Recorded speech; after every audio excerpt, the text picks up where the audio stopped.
Welcome, welcome, welcome. Greetings and salutations. And those are wondering, I do not read off of anything when I do commentaries.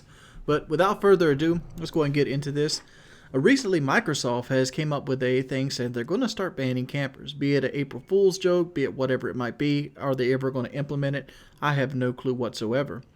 But let me give you an example of why they can do it, opposed to why they can't do it. A lot of people will come at you with the argument that, Microsoft can't ban campers because you paid $60 for the game. You can play it however the hell you want. And a guy named Tech Review USA said this eloquently in a way of saying that if you buy a car or you buy a gun and you want to drive your car on the wrong side of the road while drinking a Gatorade full of piss, you can't do that because there's rules of the road. And it's the same thing here. I mean, if people create rules, or the network or place that you play on has a set rules, Xbox Live being that, and if Xbox Live does not want you to camp in games, they can ban you just like a server. If you go on a server of DayZ, for example, and you play like a total douche, and they don't like you playing like a total douche, they can ban you from said server. And it might suck. It might feel really bad in the long run, but at the end of the day, they can do whatever the hell they want. They have exclusive right, just like a restaurant can ban you or choose not to serve you food if they find you undesirable or not part of their clientele they wish to serve. All right. With that being said, let's look at what the repercussions of banning everybody that camps, spawn camps, or things like that happens. The majority of the people that buy Call of Duty every year are generally people that are very good at the game. There's three kinds of people. There's newbies, there's people that are casual players, and then there's people that play the game every day of the week without knowing why the fuck they play the game every day of the week. I fall into the third category. I play the game because I have no clue why I'm fucking playing the game. Lately, I've played the game a lot less than recently, but majority of the time, that's the reason why I'm doing it. And to say spawn trapping isn't a problem is to be lenient. Spawn trapping is a huge problem, but the fact is the problem is the game is flawed itself, and how can you not take advantage of it? Let's say me and my buddies get together and we go join a domination game.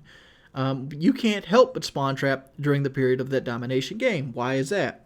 Well, if you're so much better than the other players, you're going to win gunfights consistently, and you're going to win gunfights to the point where you have to triple cap them.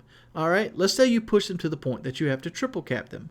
Well, if anybody's followed my channel during Black Ops 2, you'll notice that I majorly did triple capping. Why? Because after the triple cap, it's easier to spawn trap, especially with something of the nature of a Blackbird going up. And with the triple cap going up, there's still set spawn points, and the spawn points are so little that you can very easily figure out where the enemy team is at. So in an effective way, you're now spawn trapping. And how are you spawn trapping? You're spawn trapping just because you're better than the other players, and you associate yourself with other players. So for good players, such as myself, my friends, and most people that you see on YouTube, it would be hard pressed that you have to literally allow people to kill you and fall back, or even, pretty much handicap yourself to avoid being banned from this thing. And I feel like that in itself would be unfair.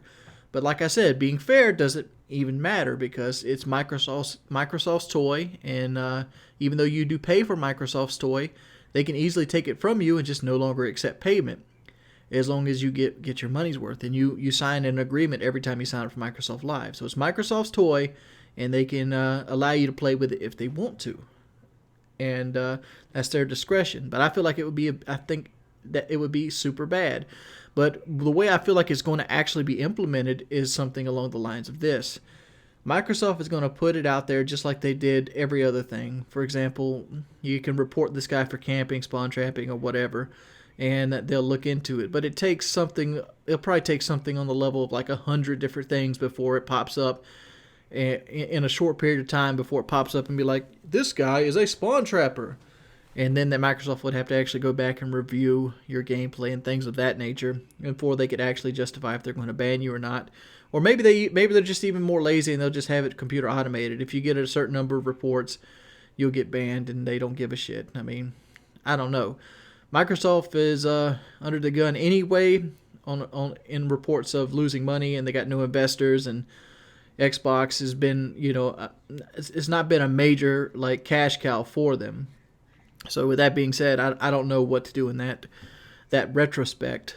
that what's going to happen. Do I feel like they're going to ban campers? I doubt it. I honestly doubt it. And like, even if so, maybe, are they going to ban you for that one game, or are they going to ban you from Xbox Live in total? Like, say for example, Elder Scrolls Online is coming out. If you camp at Call of Duty, should you get a total banishment from Xbox Live because you camp at Call of Duty? Whereas maybe you want to play with your buddies on a game that you can't camp, like Elder Scrolls Online, or maybe something else, something different. Maybe you want to play co-op on Resident Evil 6 on Xbox Live. Can't camp on that, so why would they ban you for that? I mean, that would be unfair again, but as I said, it's Microsoft's toy. They can do with it what they want. I mainly play on the PlayStation 4 for my new game choices, and Sony doesn't have this bullshit rule. If this rule is legitimate and Microsoft's not playing around, fuck you, Microsoft. This is the reason why you're failing right now to the PlayStation 4. You're pretty much isolating gamers. And to be honest, I've played Call of Duty. I've played Call of Duty now since 2008. And I can tell you this, campers outnumber rushers. They do. The campers outnumber rushers, 25-1. Why? It's not because they get rewarded. There's campers in Battlefield. You don't get rewarded for camping in Battlefield. It's because people want to feel like they're doing well. And that's the whole reason. But it's been your boy Wings of Redemption. I'm Matty5000. Hope you guys enjoyed this video. If always, please leave a like rating. They help me out tremendously. Share the video with your friends. Tell your friends about me. It's been your boy Wings of Redemption. I'm Matty5000.